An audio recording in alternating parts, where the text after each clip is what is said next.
Assalamualaikum warahmatullahi wabarakatuh. Selamat siang semuanya, salam sejahtera untuk kita semuanya. Ya, kembali lagi bersama saya, di mana pada kali ini kita akan membahas mengenai mengelola saluran pemasaran. Next.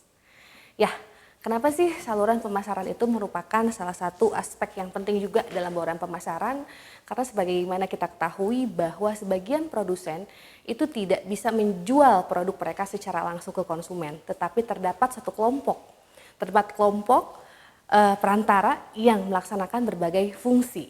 Ini bisa orang ataupun organisasi.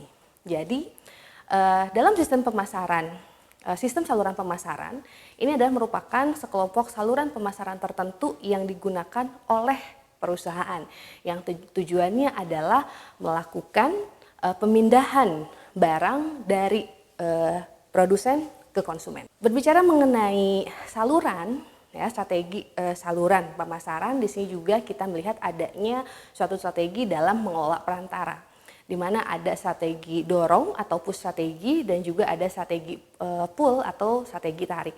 Di mana dalam strategi dorong ini, di sini perantara mendorong produk ke pengecer dan pengecer mendorong produk kepada pelanggan. Yang dimana dalam implementasinya para perantara ini bisa mempromosikan dan menjual produk mereka menggunakan tenaga penjual atau promosi dagang.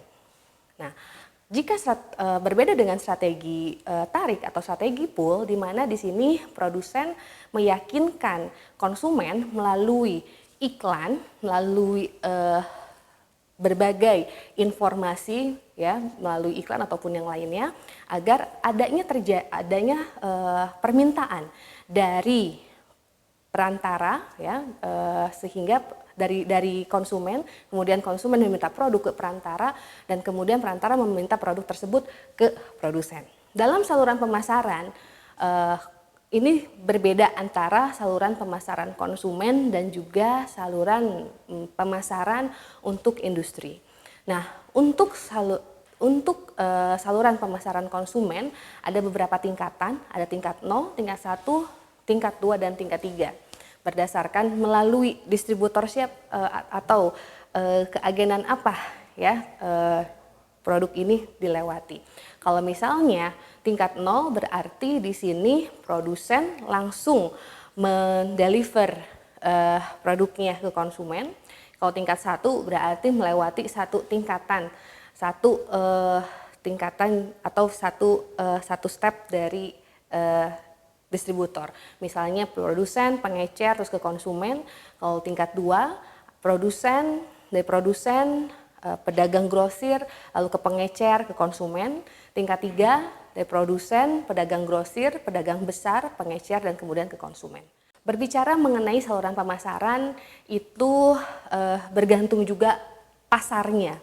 Jadi kalau misalnya pasarnya kecil itu bisa menggunakan pengecer secara langsung. Jika pasarnya besar tentunya harus memerlukan distributor. Ya, harus memerlukan sistem pemasaran yang lebih kompleks ataupun bisa berkembang.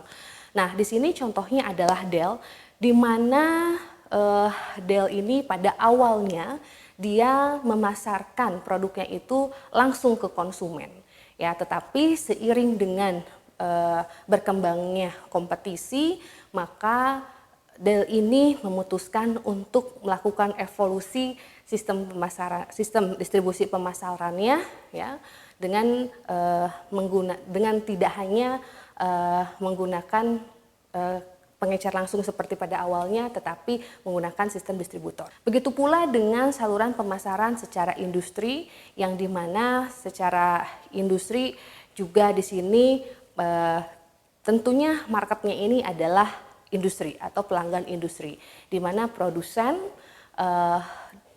mendeliver produk yang dihasilkannya kepada pelanggan industri juga di sini terdiri dari beberapa tingkatan. Kalau misalnya tingkat 0 berarti secara langsung ke pelanggan industri.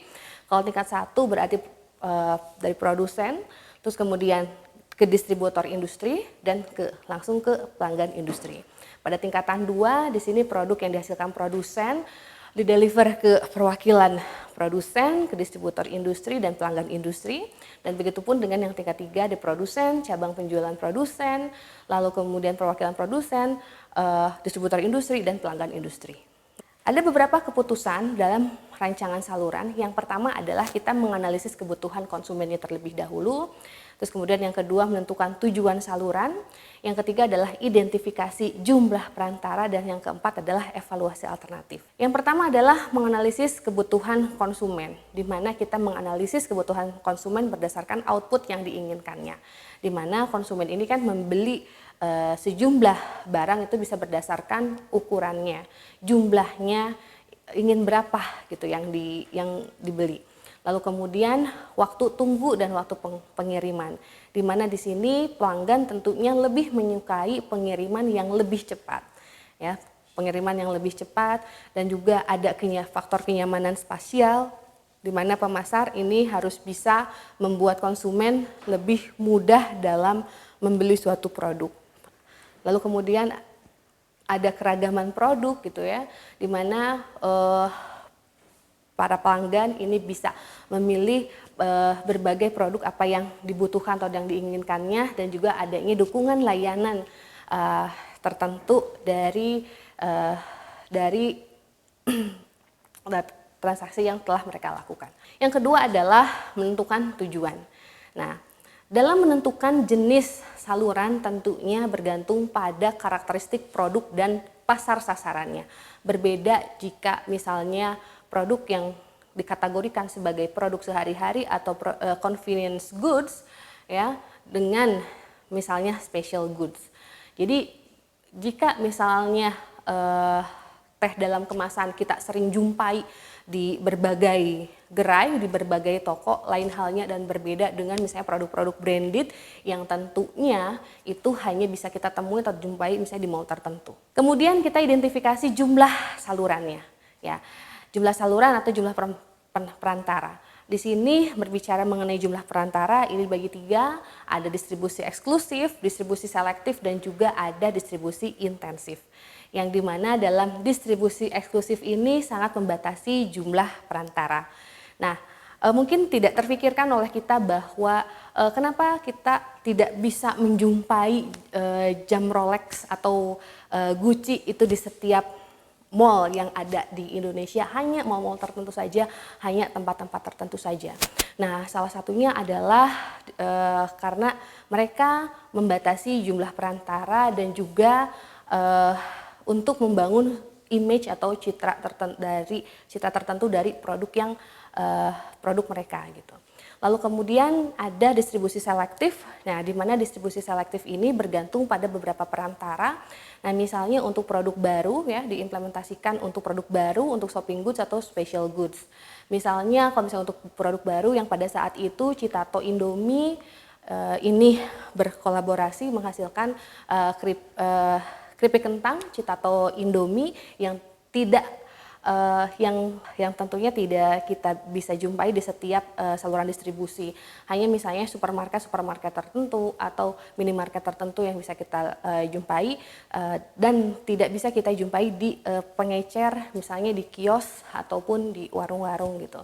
Dan pada saat itu kita bisa menjumpainya, ya kita bisa beli misalnya apakah di Indomart atau di Alfamart ataupun di supermarket seperti Lotte ataupun di supermarket lainnya. Oke, dan selanjutnya ada distribusi intensif, di mana distribusi intensif ini produsen menempatkan produk sebanyak mungkin di setiap gerai gitu.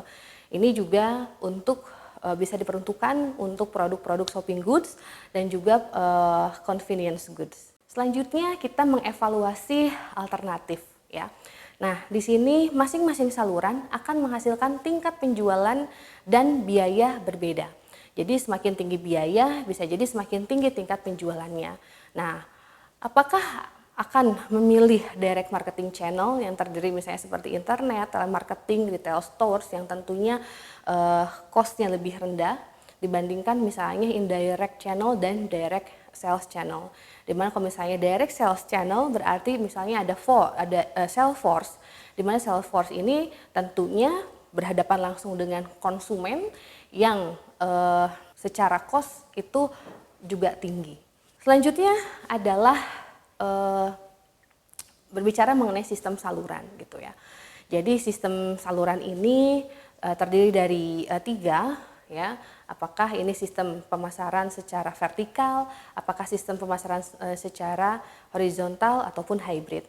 Jadi sistem pemasaran vertikal berarti di sini si produsen, grosir, pengecer ini bertindak sebagai satu sistem yang terpadu dalam mendeliver produk yang dihasilkan oleh produsen ke konsumen. Nah, lalu kemudian yang kedua juga ada sistem pemasaran secara horizontal.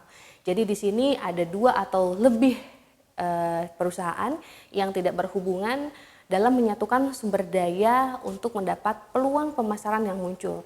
Misalnya layanan-layanan perbankan ya yang ada di dalam toko atau mall. Dan juga ada yang multi saluran.